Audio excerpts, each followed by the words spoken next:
Present है, हाथ उठा लें अपना।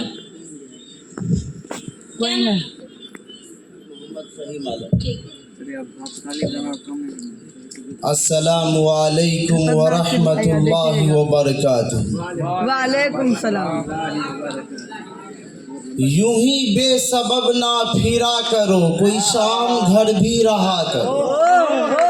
यूं ही बेसबब ना फिरा करो, कोई शाम घर भी रहा करो। वो गजल की सच्ची किताब है, उसे चुपके चुपके पढ़ा करो। वाह वाह। कोई हाथ भी न मिलाएगा जो गले मिलोगे तपाक से।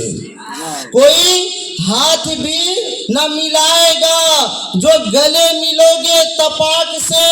ये नए मिजाज का शहर है, जरा फासले से मिला कर। सदर मोहतरम कुर्सी अदालत पर तशरीफ फरमा हकम साहिबान और दूर दराज से तशरीफ फरमा सामने बैठे हुए मुअज़्ज़ज़ सामईन, जब हम उर्दू अदब की तारीख की वरक़ गर्दानी करते हैं तो हमारे सामने ये बात रोज़े रोशन की तरह अया हो जाती है कि गज़ल उर्दू शायरी की एक मकबूल सिन्फ है। गज़ल को हमेशा ही से उर्दू शायरी में बुलंद मकाम हासिल रहा है। वैसे तो गज़ल में हुस्न व इश्क की दास्तानें रकम की जाती रही है, लेकिन गज़ल कभी भी इश्किया मज़ामीन तक महदूद नहीं रही, बल्कि उसमें जिंदगी की तमाम मसाइल को बखूबी बयान करने की कुदरत है। जैसे तसव्वुफ, अखलाक, फलसफा, मसाइल हयात और साइंसी हकाइक वगैरह। गोया कि अब ऐसा लगता है कि गजल का दायरा बहुत वसी हो गया, क्योंकि जमाना की जहां रविश बदली है वहां गजल के मौज़ूआत में भी वसाअत पैदा होती चली गई। सियासी, समाजी, मुआशरी हालात, अंदरूनी व खारजी वाक़ियात, मुख्तलिफ नजरियात व ख्यालात को गजल में समोया जाने लगा। इस तरह गजल की हुस्न और उसकी हैबत में जर्रा बराबर भी फर्क ना आया, बल्कि उसकी शान और बढ़ती चली गई। इस तरह गजल एक हमागीर सिन्फ की शक्ल इख्तियार कर ली। सामाईन मुअज़्ज़ज़ कुर्सी अदालत पर तशरीफ फरमा हकम साहिबान, उर्दू में गजल फारसी से आई है, मगर जरा गौर किया जाए तो अंदाजा होगा कि सिन्फ गजल का आगाज सबसे पहले अरबी शायरी में हुआ।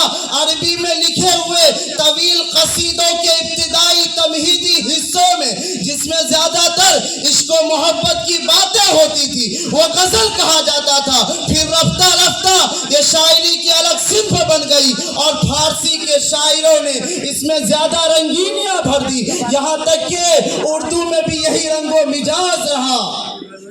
और इस सिन्फ में शोहरा ने तबे आजमाई की और जल्द ही कामयाबी के झंडे गाड़ दिए गए।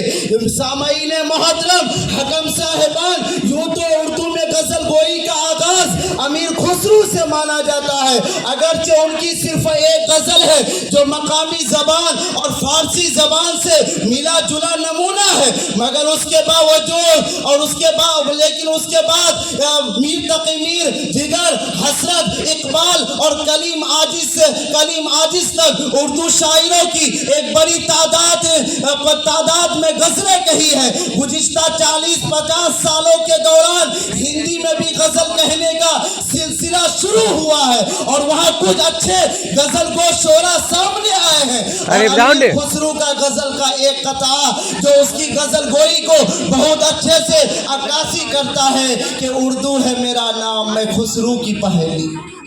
उर्दू है मेरा नाम, मैं खुसरू की पहेली, मैं मीर की हमराज हूँ, गालिब की सहेली। सामईन मोहतरम, हकम साहिबान, आप जरा तवज्जो फरमाए, मैं आपको बताते चलूं कि गजल गोई की अहमियत का अंदाजा उस वक्त होता है जबकि मीर तकी मीर गजल के मैदान में सबसे ज्यादा कामयाब साबित हुए। उनका मिजाज गजल के मिजाज से खास मुनासिबत रखता है।